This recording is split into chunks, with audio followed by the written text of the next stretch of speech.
Kitan mengatakan Alkitab Bible Kristen diubah-ubah atau ayatnya ditambah-tambah. Tidak ada Alkitab yang benar selain KJV Bible nih.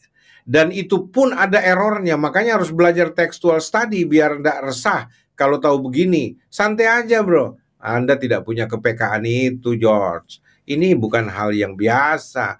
Apa kesalahan, tidak ada Alkitab yang tidak punya kesalahan. Kalau logika akal sehatnya aja George pakai. Kalau itu firman Tuhan, itu otoritatif, diinspirasikan oleh Tuhan, oleh Roh Kudus sendiri. Tidak mungkin salah dong.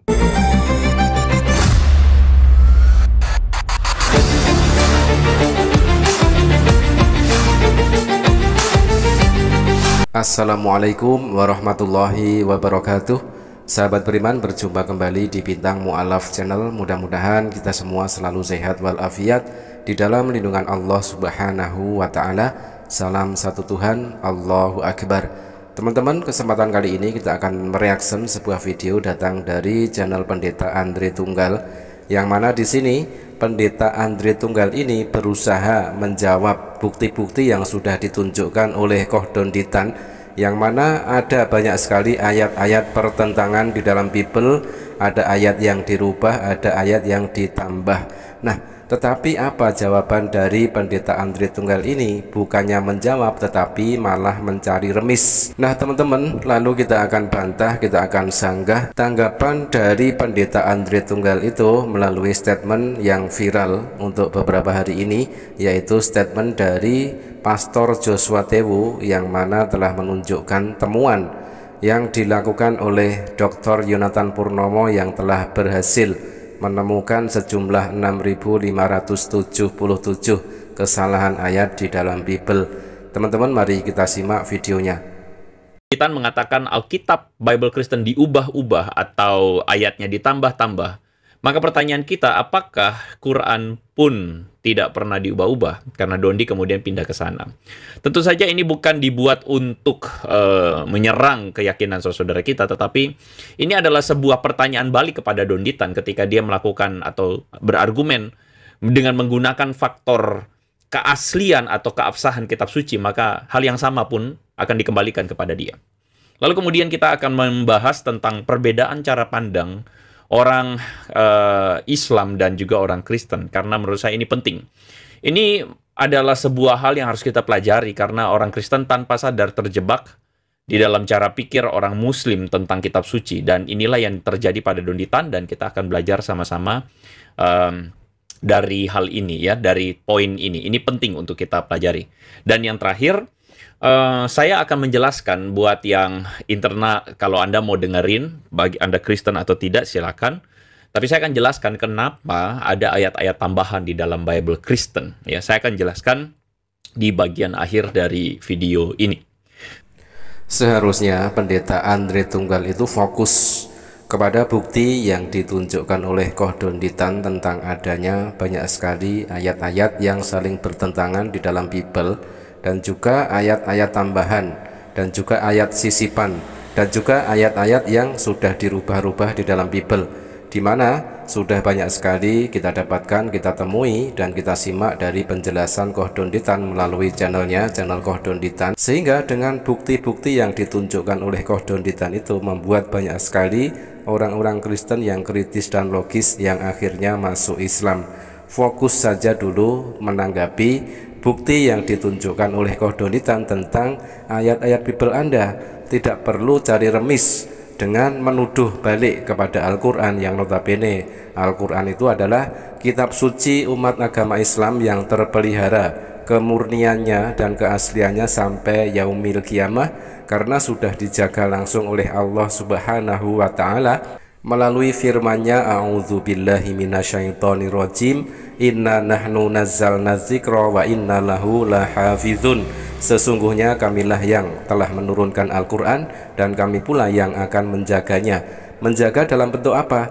Dengan banyaknya para penghafal Al-Quran di seluruh dunia, maka akan diketahui jika ada ayat-ayat yang dirubah di dalam Al-Quran, maka langsung akan diketahui Oke teman-teman, baiklah kita akan simak statement dari Pastor Joshua Tewu yang akan lebih menguatkan bukti-bukti yang ditunjukkan oleh Kohdonditan bahwa ternyata di dalam Bible banyak sekali kesalahan-kesalahan ayat sebagaimana yang ditemukan oleh Dr. Yonatan Purnomo yang telah menemukan sejumlah 6.577 kesalahan ayat di dalam Bible. Kita lihat nih, Mr. George, tidak ada Alkitab yang benar selain KJV Bible nih. Dan itu pun ada errornya, makanya harus belajar textual study biar tidak resah kalau tahu begini. Santai aja bro, Anda tidak punya kepekaan itu George. Ini bukan hal yang biasa. Apa kesalahan, tidak ada Alkitab yang tidak punya kesalahan. Kalau logika akal sehatnya aja George pakai. Kalau itu firman Tuhan, itu otoritatif, diinspirasikan oleh Tuhan, oleh Roh Kudus sendiri. Tidak mungkin salah dong. Ya, kalau Alkitab yang benar itu, kitab suci yang benar itu, yang otoritatif, itu yang diilhamkan oleh Roh Kudus, itu tidak ada satu ayat bertentangan dengan ayat yang lain. Semua harus kongruen, semua harus sinkron satu dengan yang lain, tidak ada yang bertentangan gitu loh George. Masa firman Tuhan Roh Kudus mengilhamkan satu bagian begini, tapi bagian lain salah? Nggak mungkin Roh Kudus kerjanya kayak begitu, bikin orang error, bikin orang kacau. Enggak. Alkitab itu juga dibuat sesederhana mungkin. Untuk apa? Umat Tuhan dapat mengenal Tuhan yang benar, dengan cara yang benar, dengan sumber yang benar, lalu bisa melakukannya dengan benar, gitu loh. Dalam beberapa video Bapak di YouTube, Bapak mengatakan bahwa Alkitab adalah firman Allah, dan karenanya tak mungkin bertentangan. Tapi ada banyak sekali ayat yang bertentangan, bahkan cenderung salah. Saya berikan beberapa ayat sebagai contoh. 2 Samuel 24 ayat 1 versus 1 Tawarik 21 ayat 1. Esra 2 ayat 5 versus Nehemia 7 ayat 10. 2 Raja-Raja 8 ayat 26 versus 2 Tawarik 22 ayat 2. 2 Samuel 23 ayat 8 versus 1 Tawarik 11 ayat 11. 2 Samuel 8 ayat 9 sampai 10 versus 1 Tawarik 18 ayat 9 sampai 10 dan masih banyak lagi. Saya pernah membaca satu penjelasan bahwa itu hanya masalah pembulatan pada angka. Tapi menurut saya tidak masuk akal, sebab pembulatannya terlalu jauh, bahkan perbedaan angka-angka itu bedanya ribuan bahkan puluhan ribu. Apakah ayat-ayat ini bisa membatalkan pernyataan Pak Pendeta bahwa Alkitab tak mungkin bertentangan? Mohon penjelasannya Pak Pendeta, terima kasih. 2 Raja-Raja 8 ayat 26 versi 2 Tawarik 22 ayat 2. Ia berumur 22 tahun pada waktu dia menjadi raja. Dan setahun lamanya dia memerintah di Yerusalem. Nama ibunya Atalia, cucu Omri Raja Israel. Dia jadi raja umur 22 tahun. 2 Tawarik 22 ayat 2. Ahasia berumur 42 tahun pada waktu dia menjadi raja, dan setahun lamanya dia memerintah Yerusalem. Nama ibunya Atalia, cucu Omri. Berarti orang yang sama nih. Ya. Betul-betul orang sama. Ahasia, raja-raja bilang jadi raja umur 22 tahun. Tawarik bilang jadi raja umur 42 tahun. Ada selisih 20 tahun. Nah, saya baca banyak komentar tentang ini ya. Ya, ada banyak yang memberikan usulan-usulan, pendapat, tapi saya rasa tidak memadai. Ya, tidak memadai.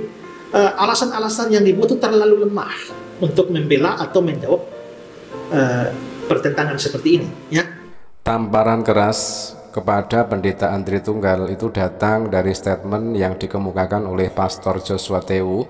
Di dalam beberapa video kemarin sudah kita reaction ya. Pastor Joshua Tewu menunjukkan bukti bahwa ternyata melalui penemuan yang dilakukan oleh Dr. Yonatan Purnomo telah ditemukan sejumlah 6.577 kesalahan ayat di dalam Bible. Jumlah bukan main-main ya, sangat banyak sekali. Di situ baru dibongkar ada 4 ayat saja, tetapi sudah membuat kekristenan terguncang. Belum lagi dengan bukti yang ditunjukkan oleh Pendeta Esra Soru, yang mana di situ menunjukkan ada ayat yang saling bertentangan ya. Dan selanjutnya kita akan tambahkan agar dikaji ulang, agar ditanggapi juga oleh Pendeta Andri Tunggal, yaitu tentang kontradiksi serius ayat-ayat di dalam Biblenya. Semisal dalam Ezra 2 nomor 5 versus Nehemia 7 nomor 10. Dan lagi 2 Raja-Raja 8 nomor 26 versus 2 Tawarikh 22 nomor 2. Selanjutnya di dalam 2 Raja-Raja 24 nomor 8 versus 2 Tawarikh 36 nomor 9 ya.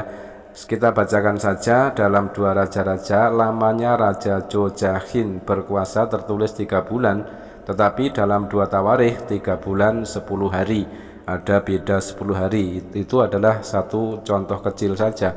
Selanjutnya pertentangan berikutnya di 2 Samuel 10 nomor 13 versus 1 Tawarikh 19 nomor 18. Lanjut lagi di 2 Samuel 8 nomor 9 dan 10 versus 1 Tawarikh 18 nomor 9 dan 10. Masih ada lagi 2 Samuel 23 nomor 8 versus 1 Tawarikh 11 nomor 11. Masih ada lagi ternyata teman-teman ya, 2 Samuel 24 nomor 1 versus 1 Tawarikh 21 nomor 1. Dalam 2 Samuel yang mengajak Daud melawan Israel tertulis Tuhan, tetapi dalam 1 Tawarikh tertulis setan.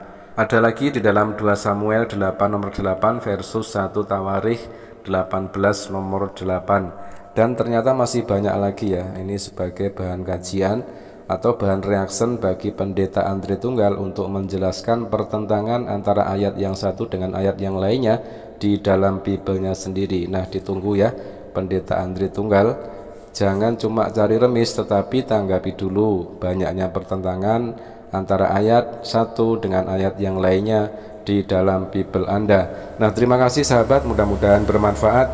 Jazakumullah khairan kasiron.